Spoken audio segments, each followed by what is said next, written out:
And I'm happy to welcome all of you to this February session of the 2022 Lunch and Learn series presented by CASN Research and Scholarship Committee. The three presentations in this series focus on indigenous research, and there is one today. You're probably very familiar with the concept of the Lunch and Learn, where faculty members come together during the lunch and they share one another projects, and they dialogue, they discuss about those projects, and they share about the challenges that they encounter in their work.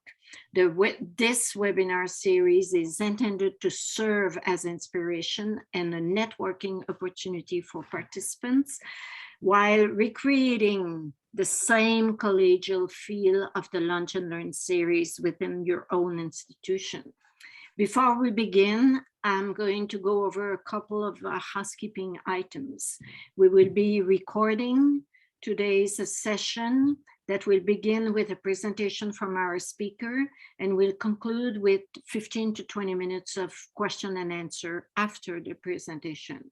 To submit a question, please use the question and answer chat function on your screen. I will be monitoring them, and if needed, I will be asking the question for you. Please don't forget to hit send after typing your question, otherwise it will stay with you. So in this first session, we will hear from Dr. Caroline Tate, a medical anthropologist from the University of Saskatchewan. You can read her bio and the description of her presentation regarding Métis data sovereignty on the Lunch and Learn CASN webpage. So I will, Dr. Tate, it's up to you now. Great, thank you so much, and thanks for the invitation. I'm sitting up in my house up north, north of Prince Albert, and so there's a wonderful view from outside. And this is also the homeland of the Métis, which I'm going to speak about, as well as First Nations people in this region. And so I'm going to share my screen, and I'm going to see what happens when I share it. I think that it will hopefully come up here. Is that working at that end? No, hey? Yeah, yes. Is it? Okay. And how is that? Is that working? Yes. Okay, perfect. So thank you. And yeah, again, thank you for the invitation. And I recognize some people who are here, so that gives me great comfort as well. So I'm Métis from McDowell, Saskatchewan, and I grew up in a small Métis community, and my dad was Métis, my mom is not, and we grew up in a very simple lifestyle that I've been trying to convert back my life to a bit of that by moving back up north and into the bush and that. So I'm going to talk to you today about a project that I've been working on with Métis Nation Saskatchewan for a number of years. But also, I think the importance of the project, which is around data sovereignty. And so, but before I begin, this is basically a little snapshot of who I am outside of being an academic. So there's a picture of my son and I, who is a Tunisian Métis. So his father is Tunisian, so he's Arab Métis, which I think is just beautiful and wonderful. So he's a global child, I call him. And then other pictures of my father and my grandmother and my sister and I as little kids. And I love the one picture of my dad and my brother, because I think that really shows, you know, kind of Métis families, you know, with this Métis man, and then his son with the blonde hair. You know, that's the farm we also grew up on. And then the picture in the middle is my son with his Tunisian grandmother. And so many of our people, you know, we have multiple and intersecting identities that are really, really important. And so for this project, or for what I'm going to talk to you about is around research and data sovereignty and the importance of that for Métis people, and why that has become so central in the ways in which we move forward to not only improve research practices, but also to improve the ways in which we develop policy and interventions. And right now there is, as you probably know, a national discussion around distinctions-based legislation that really looks at the delivery of healthcare services from a distinctions-based approach. And so we also have in Saskatchewan, and this is true more or less in other regions, Métis nations, is that we have limited health research that focuses on Métis. And I'll talk about why that is as well. And then just the importance of distinctions-based research policies and interventions. And so I'm not going to read through this about who the Métis are. You can read through it. And I apologize that there's a lot on this slide and that. But one of the challenges that happens in Canada, and it happens quite subtly in some ways, is that a lot of people in Canada actually don't know who the Métis people are. And there's even within the Métis people, we know who we are. But sometimes there can be confusion. So people thinking that the Métis are just people who are First Nations with mixed ancestry, right? So that makes you Métis. That doesn't make you Métis. Or that there are people in other regions away from our traditional territories. Our traditional territories are the provincial regions, right? So Saskatchewan, Alberta, Manitoba, up until the Northwest Territories, a little bit traditionally in Ontario, but these, and the Northern United States, but these are the traditional territories. So Métis people traditionally are not in the other regions, and a lot of the Métis that live across the country that are in, say, regions like British Columbia or out in the Far East are people that have moved there. But the traditional territory, and you'll hear people talking about the Red River territory, the traditional territory is mainly in Western Canada, focused on the prairies, and this is known as this historic Métis homeland. And so we're recognized in the Canadian Constitution. Now, within the Métis, when I grew up, we were Orkney Island half-breeds. So we were referred to half-breeds, which people feel these days is somewhat of a derogatory term to call someone a half-breed.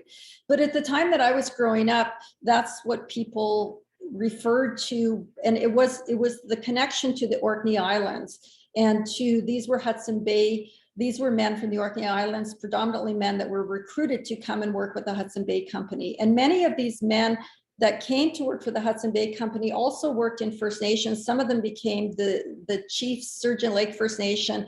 One of their chiefs, I think their first chief was actually an Orkney Island man.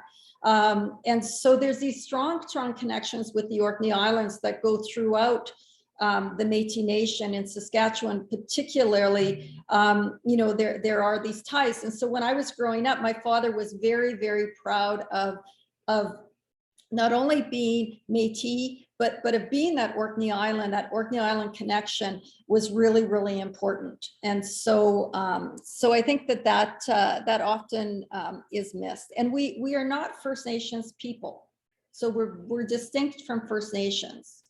And when I grew up, it wasn't until I moved to Montreal I was in my 20s that I moved to go to university. I think it was, I arrived right when the Mohawk resistance was coming to a close. And at that time I was Métis. And so I didn't identify as an Indigenous person or an Aboriginal person because nobody used that terminology. There was the subjectivity of people were that we knew that these were cousins and relatives who were First Nations. There was definitely that because of the ways in which history divided people, right, through the Indian Act and through different means. And so even though we knew that they were relatives, we were Métis, but there was not this really at that time when I was a kid, this collective subjectivity, except to recognize ancestral links. but not like kind of an overarching idea. And I remember when they first started using the concept of Aboriginal, I thought of Australia, and that's where, you know, we associated the term with. But as time went on, you know, it became a subjectivity that many of us relate to now. And we understand, you know, that we are Indigenous peoples, and certainly globally with the UN Declaration on the Rights of Indigenous Peoples, and this larger global conversation is that people will identify. So I identify as Métis, but in certain contexts, I also identify as an Indigenous person, but very clear to people that even in my research, I am not a First Nations person. I don't have a First Nations subjectivity, right? And I always tell people that Métis women do not go gray as they get older. We actually go blonde. So, so if you're wondering, that's just the way it is. I don't know, must be genetics or something. But anyway, so Métis research and data sovereignty. So there's different kinds of research that impact our people. So we have, of course, university-based researchers that go out to communities or are contacted by communities and Métis to do research with them. We have research generated by the government departments. So the Aboriginal People's Survey, that is a big one that Métis have been captured in. We also have research generated by health authorities, so administrative and health utilization data. And I'm going to talk about that one because that one's the one that's the bee in my bonnet, so to speak, these days, about the importance of distinctions-based research. And then we have, of course, research generated by the private sector. So we have private industry doing research all the time that is looking at Métis people. So no one should think that Métis people and Indigenous people generally don't have a lot of experience with research.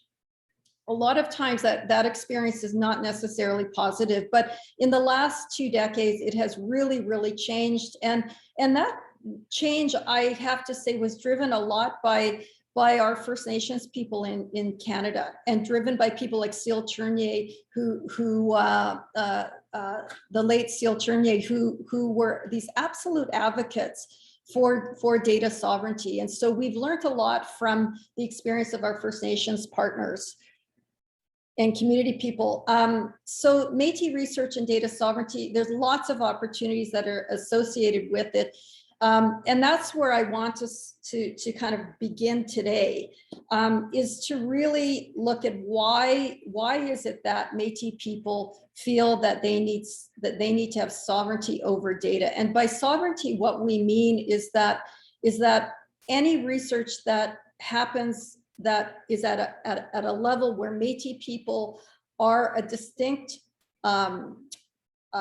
category of analysis, for lack of a better way of putting it, then the Métis people want to be involved in that. And my goal is to convince you why that's important and why you'll have better outcomes for your research, better understandings if Métis people are included. So what's happened, as I said, with this concept of Indigenous is that this was a new subjectivity that people across the country, and we saw the Aboriginal Healing Foundation, we saw the National Aboriginal Health Organization was created, even though NAHO had distinct Indigenous centers. So they had an Inuit, a Métis, and a First Nations center. But there was this new subjectivity that brought people together. It came out of the Royal Commission on Aboriginal Peoples, was really where we started to see that, even though they did take, for the most part, a distinct-based approach. But distinct-based research and data analysis is important for the Métis because, number one, we don't have a lot of research specifically about Métis. So the reason that there's not a lot of research about Métis people in Canada is because we don't have the capacity internally as Métis nations to undertake research about our own people. Now, that's completely wrong in some ways. So when you look at the Métis nations across Canada, there's been an enormous amount of development around data governance principles and around data sovereignty. Examples are Métis, Manitoba, Ontario, Alberta, BC, In Saskatchewan, we lag a bit behind. So talking about Saskatchewan, we do lag a bit behind for all kinds of reasons. But we've gained enormously under Minister Marg Friesen, who's our health minister with the Métis Nation and her team. We gained enormously in health. And so why does it matter whether Métis people, why does it matter? So first of all, when you look at the academic research literature and you look at health, and I've just been looking at the organ donation and transplantation literature. If you look at the studies that have been completed, most of them have been completed with First Nations people. Many of those are with First Nations people who live on reserve. So first and foremost, they receive health through federal jurisdictional control. And so they access provincial services, but there's jurisdictional. And so when I looked at the literature, I was looking for the Métis and I couldn't find the Métis, but I found this study. And so the study looking at kidney disease. And the researchers, including a colleague that I absolutely love, Jennifer Walker. So in that study, what they found is they found that actually the rates of end stage or of kidney disease amongst Métis were not that different from the general Canadian population. And so this is really important. But as they pointed out in their article, there's just so much that we don't know. And so the assumption oftentimes with researchers and some of the research looking at kidney disease in this context was using the term Indigenous. And by doing that, we don't really know. You have to drill down in those studies and really look at who are they talking about that is Indigenous and why aren't they using a distinctions-based analysis? Because without a distinctions-based analysis, it's never really clear whether they're talking about Métis, First Nations, and Inuit, or whether they're talking about First Nations on reserve and nobody else, or whether they're talking about First Nations on and off reserve without the Métis. So it gets to be quite confusing. And I really push in the research that I do on our research team that Indigenous not be used as a research category to collect data. And we do believe in certain areas that the Métis, may be doing, like for instance, in terms of health disparities, may be doing better than other Indigenous groups, or in some cases may not be. And so we actually don't know. And so Métis specific research is really missing. But why is it missing? So one of the reasons that it's missing when we talk to our Métis stakeholders in Saskatchewan was that what they reported is that there was limited organizational memory of research. So our Métis communities have locals. Our locals are like a political body, kind of like a band council, but not a band council, but it's the political organizing governance at a local level. They have pretty much no resources. So there's a few locals in Saskatchewan that have done really well at drawing in resources and are more robust. But for the most part, the locals that exist, people are a member of the local.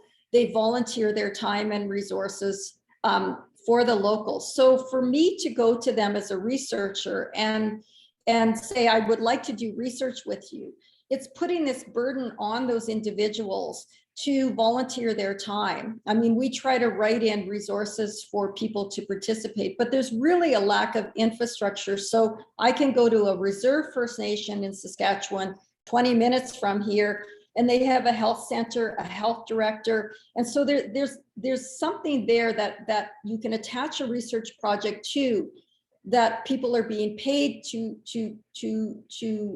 look at the issues that you're looking at, and it just makes for an easier relationship.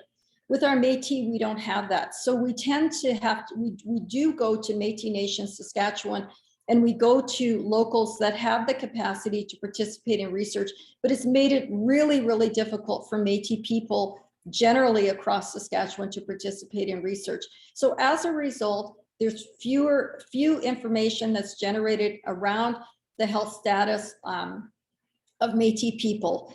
And so we really, compared to First Nations, are and Inuit are similar to us in some ways, but there's a deficit there in terms of our research knowledge.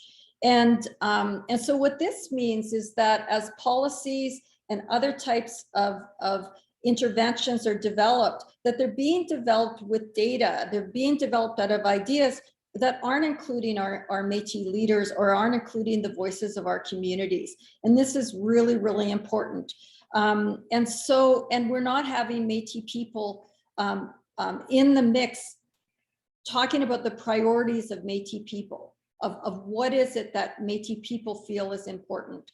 And so when we look at sovereignty, the importance of sovereignty is starting to address those challenges.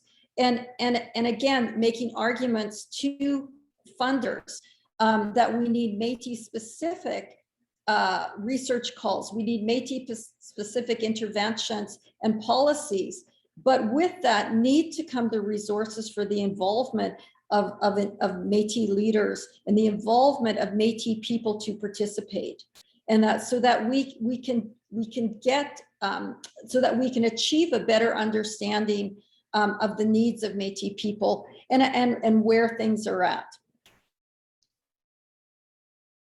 Oh, sorry. Oh, there we go. And so so that's the catalyst for why we started to begin this project with Métis Nation Saskatchewan. And we really wanted to distinguish the principles. So the OCAP principles, which many of you will know that work in research, are First Nations ownership, control, access, and possession. And these came out of talks back in the 1990s and a grassroots movement of First Nations to gain control over data that was being held by the government, that wasn't being, mainly it's Statistics Canada, that wasn't being shared and that First Nations didn't have access to. And so those principles are very much in some ways Western principles, the idea of ownership, control, access, and possession, because they were in this really important battle around controlling knowledge and information and having the ability to rethink what was being collected. So out of that movement also came the First Nations Information Research and Information Governance Center.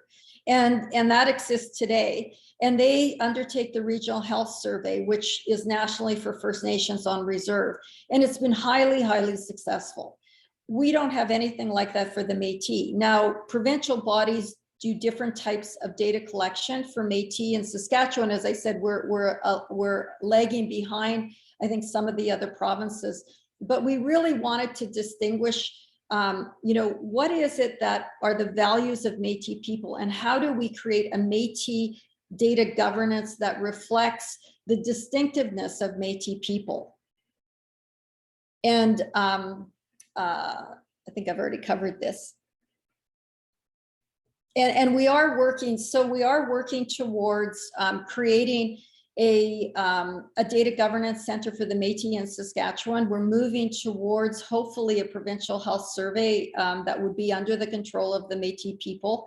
And we're really trying to look at how not only do we address in terms of university-based research, but very, very important around health utilization. So right now, if you look at Saskatchewan, we have no way of tracking First Nations and Métis in the province in terms of health utilization. So what that means is that there becomes this assumption that the experience of First Nations and Métis people, for instance, in the north, is exactly the same, that there's the same challenges and barriers, even though even though they're dealing with different jurisdictions and they're dealing with different, even in terms of colonialism, different experiences with colonialism, different kinds of outcomes. So for instance, you may or may not know this, that in Saskatchewan, many Métis people did not go to residential schools. So some did, but the impact of the residential school system was very different on the Métis. And in some ways, it could be argued that our narrative of colonialism really is much more about what happened in terms of the Métis resistance and what happened and the hanging of Louis Riel. That this and the disbursement of Métis people as a result, this is what is really the organizing narrative around colonialism, as opposed potentially to the narrative of the residential school.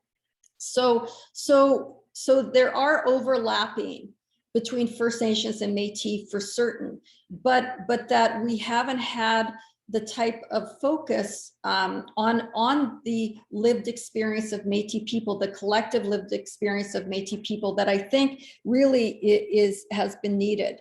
And so what we tried to do with the principles is create principles that were applicable in health, but across different sectors of research, so that the Métis Nation could use this across different sectors like environmental research, educational research, justice, but also that it could be easily be used by Métis communities, and that this would be a tool. At the same time, we applied for funding from the Canadian Institutes of Health Research with Métis Nation for the Network for Environment of Indigenous Health Research. So there's 9 of these centers across Canada. We have the Saskatchewan Center that was funded by CIHR and the National Coordinating Center for the centers. And within that umbrella of the Saskatchewan Center is the Métis specific center, which is under the control of the Métis Nation. And we work directly with Métis Nation to, again, train students and support communities. So we're in the process of developing modules that people can take. They can take a course online to read about the Métis principles. And so the principles are simple, but they're profound. And that's that when we did the research with our communities, that the most important thing was relationships, right? So if you look at ownership, control, access, and possession, the First Nations principles, although many First Nations people, including the ones that created OCAP, would agree with these principles as well, because I think they do overlap with the values of First Nations. But as you know, if you've ever worked with our communities, relationships are everything. And those relationships are not just relationships, business relationships, but they're relationships around that idea of getting to know people, of building trust, because there has been a lack of trust. There is a lack of trust as a result of colonialism, and that our people are pragmatic people. They're very pragmatic. So if something isn't relevant, if it's not relevant to the context in which they are living their lives, in which we are living our lives, then they're not interested so much in research that doesn't have a direct relevance, particularly of improving health outcomes in the case of health research. Reciprocity is important. So there's an expectation that if you're a researcher and you come into our communities, that you will bring the data, any data you take, any analysis that you take back. And I do that all the time. I've got a really messy office in the upstairs of my house that's full of different types of projects that I'm working on, that I'm analyzing the data. Everything I do, I go back to our people, everything. And so, and I go up front, I go mid, and I go back. And one of the things that I'll tell you about that relates to all of this, of relationships, relevant, reciprocity, and respect, is that for anyone who works with our communities, don't be surprised if you get the crap beaten out of you. You know, it happens. It happens to me all the time. And I expect it. So I often tell my students, we're going to go 3 times. And in those 3 times, you sit there and you humbly listen to what the people are telling you, because you are going to have to bear the burden of every researcher who went before you, who did bad things, who didn't return the results, who didn't act, who didn't build a relationship, who didn't do something that was relevant to the community, did not return the results, and did this in a disrespectful way. You have to sit there, and I expect you, and I do it myself, I expect you to listen, and I expect you to learn, because the anger that you may feel from our people is important, because that anger is grounded in historical colonial processes for which we are still recovering from, for which we have to acknowledge and bear witness to what happened in the past, but still what is happening today. And so these principles may seem basic, but they're very much a human experience between the researcher and the community, that this is what reconciliation is, you know. And so this is a very busy graph that shows the complexity of the principles and the ways in which they have developed, and where different things sit. I'll draw you to the attention. So we do use the metaphor of the tree, and really the roots are grounded in if you look at the bottom, they're grounded in these different principles that we have. And so I'm just going to move on, because I would like to have time for questions. And so so partnerships are really important, and we use the infinity symbol, which is on our flag. But it really looks at things important piece, which is stewardship. So the way that things are in our nations right now in Saskatchewan, in our Métis Nation, is that a lot of our communities don't have the capacity in terms of infrastructure, human resources to hold the data internally. So that whole thing of possession is really difficult. So we tend towards stewardship, of making partnerships, making agreements with researchers and other stakeholders for stewardship. We've been working really, really hard in terms of the health authorities, in terms of finding ways to identify Métis people in health utilization data. And even now the Métis Nation has linked, so as a Métis citizen, my citizenship registry is linked to my health card, so that we can start to look at some of that health utilization data. So people are being asked in their citizenship registry to also confirm that they would allow their citizenship to be linked to their research, their health cards, which helps us in terms of looking at that utilization data from a Métis specific lens. What I talked, the principles that I talked about, we use the metaphor of the sash, and I don't know if you can see me on your screen, but I'm holding a sash, and I'll show this to you. These are tightly woven, and we always, you know, in our metaphor of research, it's really that the primary color, right? The primary color are the Métis people and the strength of the Métis people, the knowledge of the Métis people, our contribution to research. And then woven in are all of the different partners and different types of knowledge. So scientific knowledge woven in. And so all of this comes together to make it much stronger. So we really recognize that partnerships must be woven through any effort that we engage in. And I'm just going to move forward to the last, which is the Red River Cart. And so these are remarkable. So the Red River Cart, when we think of knowledge translation, and we think of the Red River Cart, and which was used by Métis people, and there were no so it was all made out of wood, and so it was very, very loud. These carts were very loud across the prairies as people move. But we really see that as coming together with our non-Métis colleagues in research and in terms of policy development, intervention, that we grow collective intelligence together. And I've been running a think tank for the last 3 years in organ donation and transplantation with with Métis elders and Métis and First Nations elders and thought leaders, persons with lived experience, and medical professionals. Some are just so incredible, the research that they do.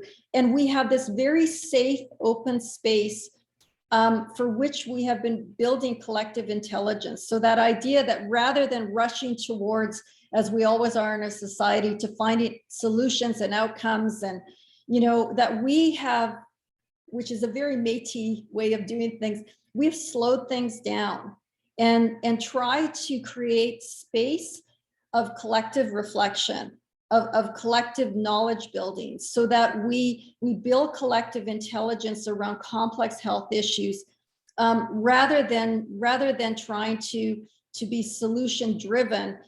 It's more so that it comes organically. And so this, again, is an approach that we've been using in our research. So that pretty much wraps it up. I went very fast because I much prefer the discussion and dialogue with all of you, and I'm happy to share more on any points that I may have gone through too quickly. And there's my email that you can contact me anytime if you want more information. Thank you, Dr. Tate. At the moment, there is no question in the chat, but maybe some of the participants have questions for you. So you're most welcome to raise your hand or to start asking the questions. And while we're waiting for people, I have a few of the sashes. So this is my favorite, that some traditional colors, and there's a couple more here. So these we wear these at different times. I should have put one on this morning, but basically the men wear them around their waists, and then the women will wear them more across. Yeah, and so. Thank you. We have a question, Kim. Thank you so much. Professor Tate, I'm Kim McGrail, and I'm based in Vancouver at the University of British Columbia in the School of Population Public Health. And I am, I think for purposes of my question, I have two hats that I'll kind of relevant. One is that I'm Director of Research with UBC Health, which is a small unit that is trying to help advance interdisciplinary research, which I'll come back to that. And the other is that I'm Scientific Director of Health Data Research Network Canada.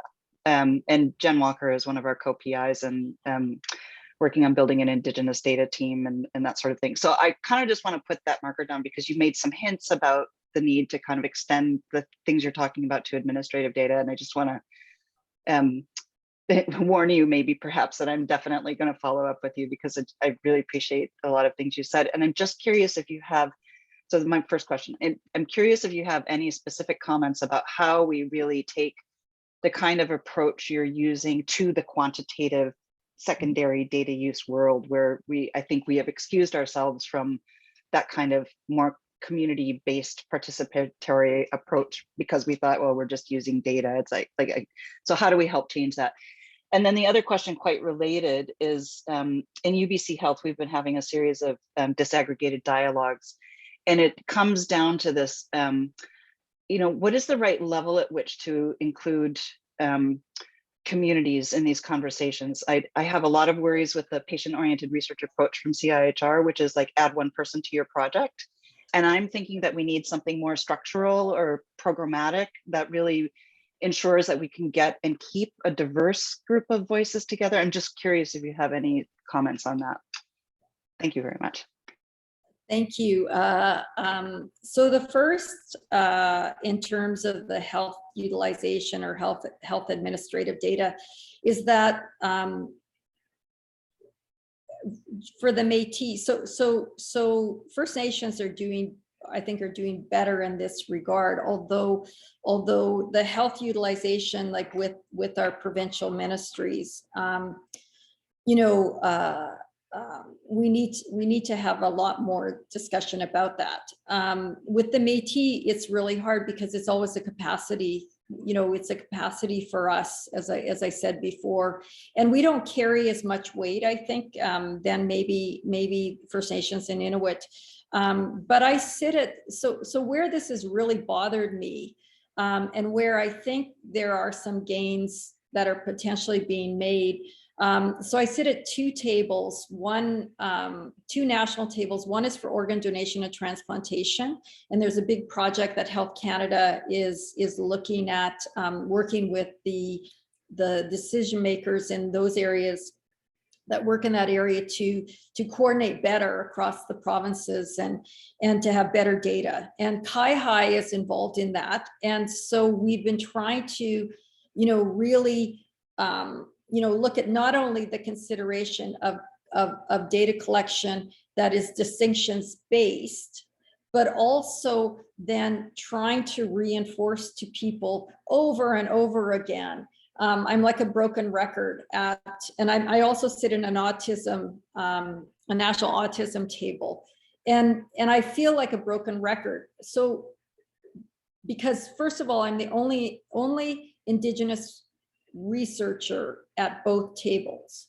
So there are persons with lived experience. I'm the only Métis person at both tables. There's no Inuit people at both tables. The First Nations people that are there are persons with lived experience. So their voices are highly, highly important, but their backgrounds are not in terms of data, right? And so when you take away the fact that they're not working in data, then it's just me, right? And so I'm sitting there, and it's a very uncomfortable place, or was a very uncomfortable place to be, because I kept putting up my hand, and then not only that, I don't know a lot about autism or organ donation and transplantation from a medical point of view, right? Like, I mean, you know what you know. I'm a medical anthropologist, so you know a little about a lot.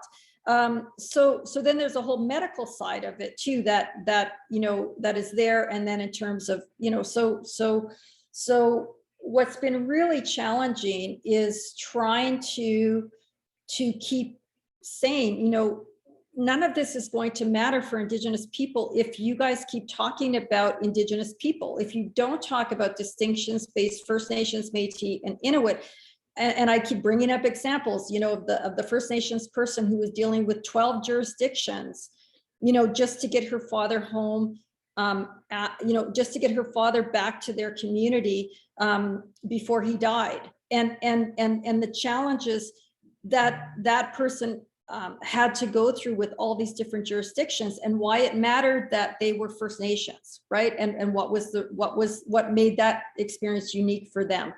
And so in all of this, I think it is on the backs of CAI and other of the pan health organizations, as well as federal and provincial governments, to start to resource the involvement of Indigenous health leaders. So that has been clear to me. And so then, but then when I turn it around and I go to, well, where are they? And, at one of the tables, they said to me, well, we invited them, but they didn't come, or we invited them and they didn't show up. They didn't get back to us. And so the question in that context is, well, why didn't they? Right. So the kind of the assumption when I was told this is that our Indigenous leadership weren't interested. Right. But it's not that they weren't interested. There's no resources for anyone to be sitting at these tables. So there's money to sit at larger tables, like diabetes is a larger table, mental health and addictions, HIV. So you'll often find our Indigenous leadership are at these tables or have their own tables. But at these secondary tables, there isn't. And so what happens is because there's not representation, it just is like nothing's wrong, right? So in organ donation, that there's nothing wrong because there's not really any data. So it really is important, if we plan to improve the healthcare system, that this has got to be a #1 priority, because I can do all the qualitative research in the world and tell you all, bring stories of patient narratives So this is back to the patient-oriented research. I can bring you those narratives, which are very, very profound and very important, but without having something where we can point to how often this is happening. So I can have a patient that says, I can't get on a transplant list. I don't know why I'm not on the transplant list. But unless I have health utilization that says, oh, you know what? First Nations on reserve, Métis living in Northern Saskatchewan, besides those reserve, those people aren't getting on transplant lists. So I know that both the Métis and the First Nations aren't, or the Métis are getting on the list, but the First Nations aren't. And so without having that kind of data, it's really hard to improve services. It's really, really difficult to improve services. So that's, I don't know if that's very helpful or not, but there is like this huge barrier to having these systems change. And then they need to share, right? So the sovereignty piece is where, you know, because our Indigenous First Nations, Métis and Inuit are saying, this is our data. Like if you collect health utilization, this is our data, it's about us. And we need to have some clear role in the collection and analysis of that data, because it can be looked at very differently. And then I'm sorry, your second question was. I mean, I think it's very much the same as how do we actually include people in a more structured, ongoing way, as opposed to just like picking one person to be part of one small project. But I think I take what you've just said, boiling like a lot of things down, is we need, if we were serious about this, there has to be, I mean, resources, first of all, ongoing commitment, and something that's actually truly structural, not haphazard. I think, is that fair? Yeah. Summary. Yeah. And you know, and we like, and different, like I even found within Kaihai is that, you know, so even with, you know, where the Indigenous arm of it has it right, but then over in the ODT side, they're still struggling to incorporate what, you know, so there's still, I think, a lot of there's a lot of misunderstanding, and the organ donation is a really good example, because what I first heard at that table was that, well, there's not that many Indigenous people, like percentage of Indigenous people in Canada is small. When you look at ODT, it's even smaller. And so really, you know, we're looking at the whole country. And so Caroline, you know, just to look at a subpopulation in the way you're suggesting, right? So that was the beginning. But then when I started to tell them, well, actually in Saskatchewan, when we did an informal audit of people on the transplant program, 50% plus were First Nations or Métis, right? So, you know, and we don't know that it's not more than that, because really it's so hard to track. So we can look at postal codes, and we can look at registered First Nations, but so we think that it could even be more than that. And so that's where, without having that health utilization data as distinctions-based data where we can look at it, so pushing for that. In terms of the patient-oriented research, I have always done qualitative research and valued enormously the narratives of people's lived experience. The problem that's happened to us in terms of data sovereignty is that exactly what you're talking about, is that people assume that if they have 2 or 3 Indigenous people, then they can go ahead and that meets the criteria. So it doesn't meet Chapter 9 with CIHR. It doesn't meet First Nations OCAP principles. It doesn't meet our Métis data governance principles. And again, this is really difficult because, you know, no one is, there can be a lack of understanding in that way. And so when you're saying to a researcher who has Indigenous people with lived experience in their project, and you criticize that as not being enough of a partnership, then as always you risk that the Indigenous people involved are going to be upset with you because they're going to be insulted that you think that they are not enough. But that's why we really need those who are governing this, like CIHR, they're Chapter 9, they have to adhere to it, and they have to make sure that researchers adhere to it. And so we also have to have the understanding of governments and others that are involved in researchers that are involved in patient-oriented research, that this does not meet the threshold of which we're talking about data sovereignty. But it's created all kinds of challenges.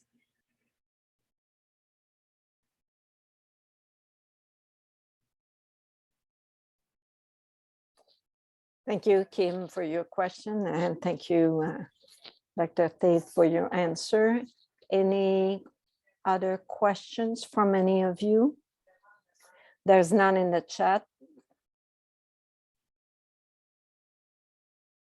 And I mean, one thing I'll add, you know, and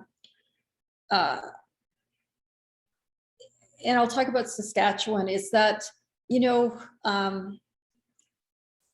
we're a nation and a very complex nation in Saskatchewan, and we have our ups and downs, and you know, and now at a national level, we're having some real struggles at the national level between previous administrations and the new administration, and so in those struggles, it often pulls out a lot of the time and energy of our leaders.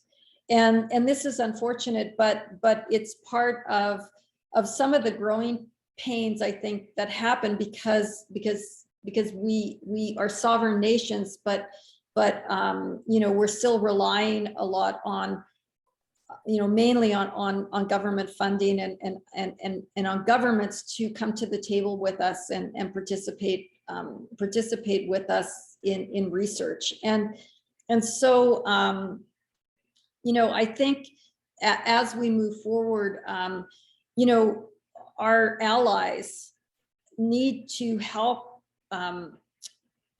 governments and funders understand that, you know, funding a research project or investing in changes to the ways in which data is collected and managed and governed really requires not only just throwing money at it, but it requires opportunities where there's training, right? We need more training.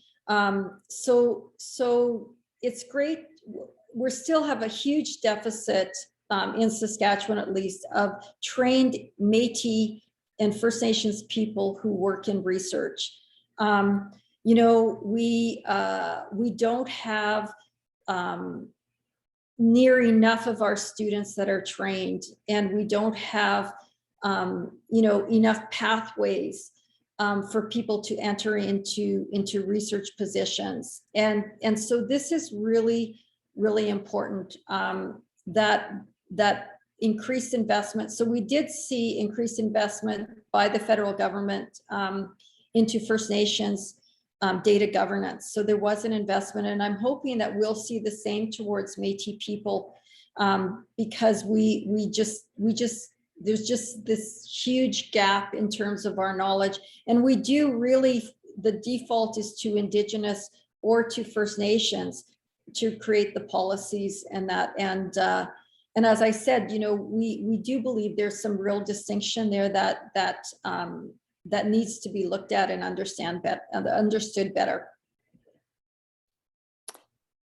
I don't see any more questions, but maybe I will ask you. We're an association of schools of nursing. So it's not only nurses that are in the audience, but would you have a special message for us as schools and as nurses from your research? Yeah, I mean, I'll shift you over if so I've done work with Bill Mussel, and who's a Stolo elder, and Dr. Robert Henry. And I think some of the work in terms of professional associations that I think is important is our work on micro-reconciliation. And micro-reconciliation, you know, we really looked at the application of cultural safety and the challenges that healthcare providers may feel in terms of the application of cultural safety. So how do you apply it? So, you know, and we, I really feel, and we feel, you know, that there's three things that are important. And you know, we ask a simple question of, what do Indigenous people want when they come to see a healthcare provider, when they come to a healthcare facility? And, you know, I think for people to understand and acknowledge what happened with colonialism. And I think we have never been shown that direction more than the last summer. And as we, with the children, I mean, you know, this was something that people always talked about. But I think having the numbers in front of us of the number of children that didn't go home, and acknowledging that this happened. But I also say to people, you know, the acknowledgement of what happened to you as settlers. And what I mean by that is that there's certain things that life could have been different, right? So in Saskatchewan, there's no reason that everybody in Saskatchewan couldn't speak English, French too, right? But that we couldn't speak Cree and Dene and Soto, that we couldn't speak Michif, that these were valued, and we taught our children how to speak multiple languages, and that it was different. And so whenever we talk to people, you know, about colonialism, you should be angry that you grew up in a country where the decision makers decided that you didn't get to speak those languages. You didn't get to understand those worldviews because they're beautiful. They tell you about this land in a way that English does not. And that was taken from you as settlers. So we all lost, right? Mm-hmm. And so it's that acknowledgement. And then the next thing is witnessing. So many of the people in your association are in jobs and positions where they're witnessing things that are happening. And we've seen, you know, I think that you know, racism in healthcare is complex. But we know that there is racism. We know that there is microaggression. We know that there are lots of things. And in some ways, the healthcare system can be inhospitable to everybody at different times, right? So I acknowledge that. But it's that idea of witnessing, you know, that people are aware of what's going on around them, and that they're not just indifferent to what's happening, but they're witnessing. And then it's having that moral courage. Right. So Cindy Blackstock talks about having moral courage. And so, but you can't expect the people in your association as individuals, as being alone, to have the moral courage alone to go up against racism or to go up against structural violence, and to go to the people who are in those institutions and say things need to be done differently.